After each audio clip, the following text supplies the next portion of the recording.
Senator Scarr.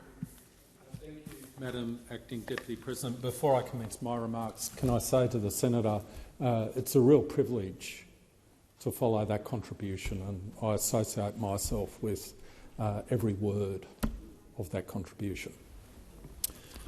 Madam Acting Deputy President, one of the great joys, one of the great privileges, one of the great honours of being a senator is having the opportunity, as I have today, of describing to this chamber, to the Australian people, some of the great things happening in my home state of Queensland, including the wonderful work of many members of the community. First, I'd like to talk about our wonderful Niuean community in Queensland.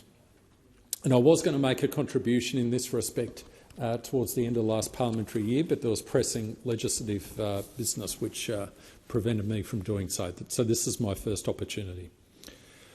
On Saturday, 18 November, I had the privilege of attending the Logan City Rugby Union Club to attend the blessing of jerseys and uniforms for young Niuean athletes who were going to the Solomon Islands to participate in the Pacific Games. And it was a wonderful, wonderful event. And it was a real privilege to meet all of the Niueans, members of our Australian community who were on their way to the Pacific Games.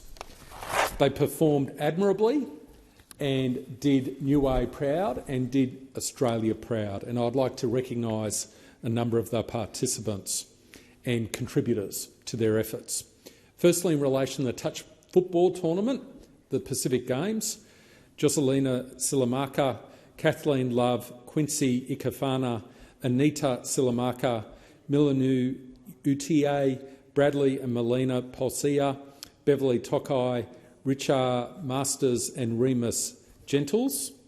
And with respect to the netball team, wonderful contributions from the manager Carol Edwards, the Australia and Queensland-based managers Malama Rex and Annie Sapeli Holamatu. My deep apologies for my pronunciation, but I'll make sure Hansard gets the correct names.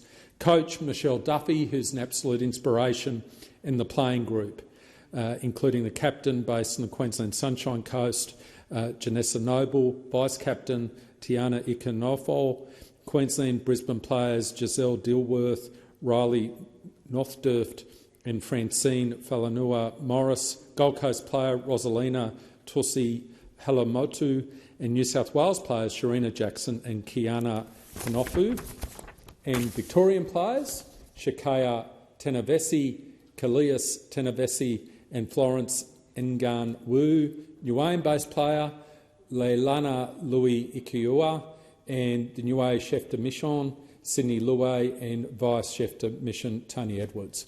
And if I can also thank my very good friend Katao Talani for giving me this wonderful tie to wear as I give this presentation in Niue's wonderful blue and yellow colours. So congratulations to our Niue community. You're just an absolute inspiration, every one of you. Thank you so much.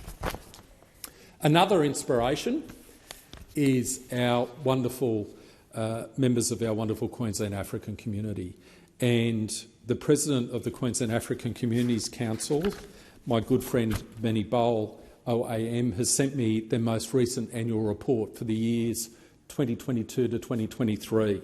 And I just want to quote to you from what Benny says in his message from the President, because these are powerful words. Quote, "Once again, we as a community have proven in 2022 to 2023 period that communities are at their best if they are practically empowered, trusted, resourced, believed and respected." End quote. And I couldn't agree more. One of the greatest satisfactions I've had in my 4.5 years in this place has been successfully advocating for funding for the Queensland African villages. And there are 3 Queensland African villages located at Maruka, Geebung and Redbank Plains. And I just want to quote Benny as he describes the importance of those facilities. "The establishment of the African villages has truly enabled QACC and the African community to realise the vision of embedding a system where service providers and government agencies operate jointly with the local community. In addition to hosting youth and family programs, the centres also host regular meetings and workshops, language workshops, specifically tailored professional seminars, inter-agency meetings, sport organisations, coaches meetings and so on.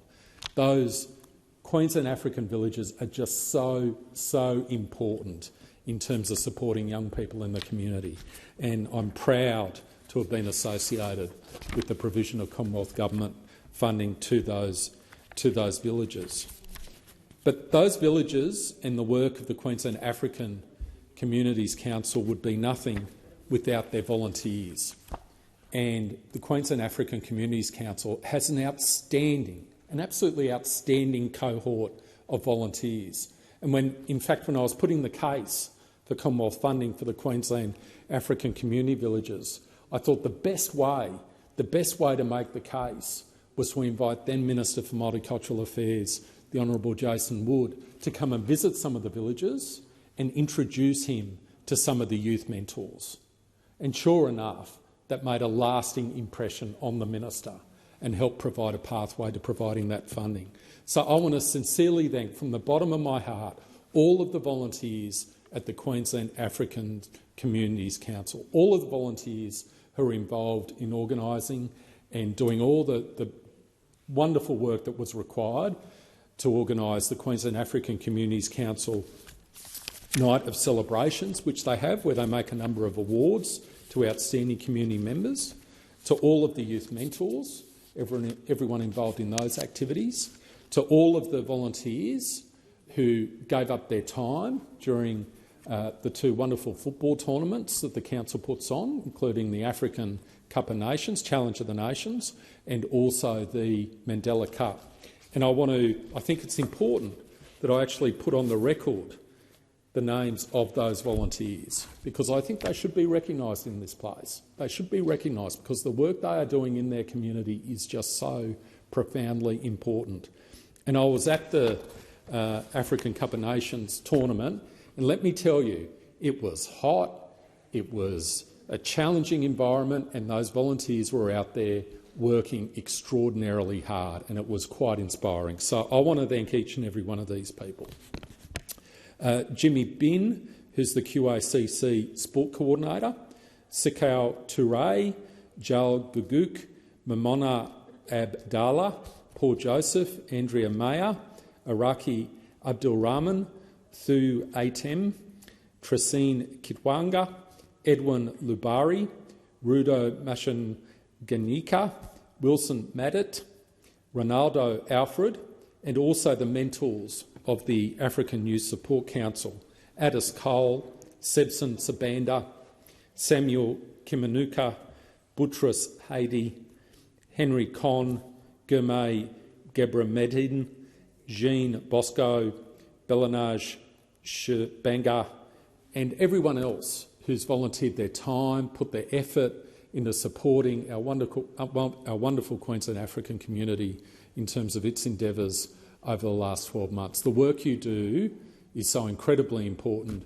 You will always have my support, and it makes me honoured and proud to have the opportunity to rise in this chamber and pay tribute to each and every one of you.